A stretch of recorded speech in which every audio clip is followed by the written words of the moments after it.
एक बार एक किसान की घड़ी कहीं खो गई। वैसे तो घड़ी कीमती नहीं थी, पर किसान उससे भावनात्मक रूप से जुड़ा हुआ था और किसी भी तरह उसे वापस पाना चाहता था।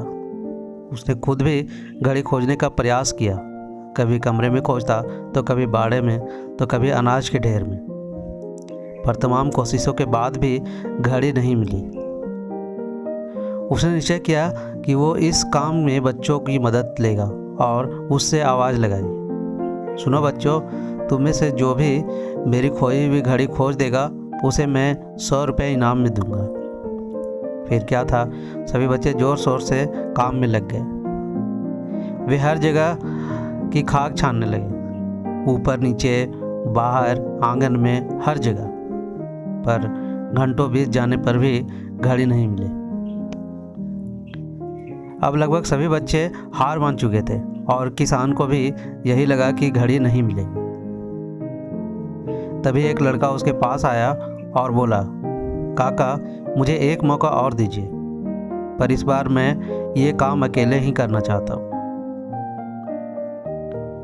किसान का क्या जा रहा था, उसे तो घड़ी चाहिए थी। उसने तुरंत हाँ कर दी।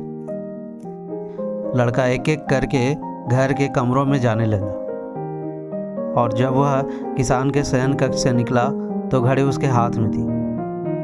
किसान घड़ी देख प्रसन्न हो गया और अचरज से पूछा, बेटा, कहाँ थी ये घड़ी? और जहाँ हम सभी असफल हो चुके थे, तुमने इसे कैसे ढूंढ निकाला?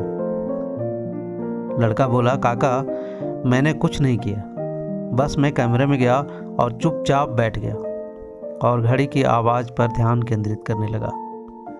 कमरे में शांति होने के कारण मुझे घड़ी की टिक टिक सुनाई दी, जिससे मैंने उसकी दिशा का अंदाज़ा लगा लिया और अलमारी के नीचे पीछे गिरा हुआ उसे मैं खोज निकाला।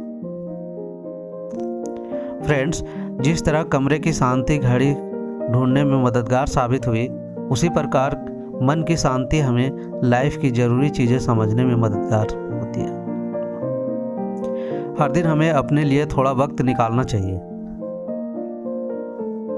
जब से हम बिल्कुल अकेले हो, जिसमें हम शांति से बैठकर खुद से बात कर सकें और अपने भीतर की आवाज़ को सुन सकें। तभी हम लाइफ को और अच्छे ढंग से जी पाएंगे।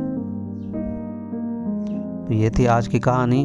कैसी लगी अपने दोस्तों के साथ शेयर कीजिए और कमेंट में ज़रूर बताइए। मिलते हैं एक ऐसे ही नई कहानी के साथ। तब तक के लिए धन्यवाद।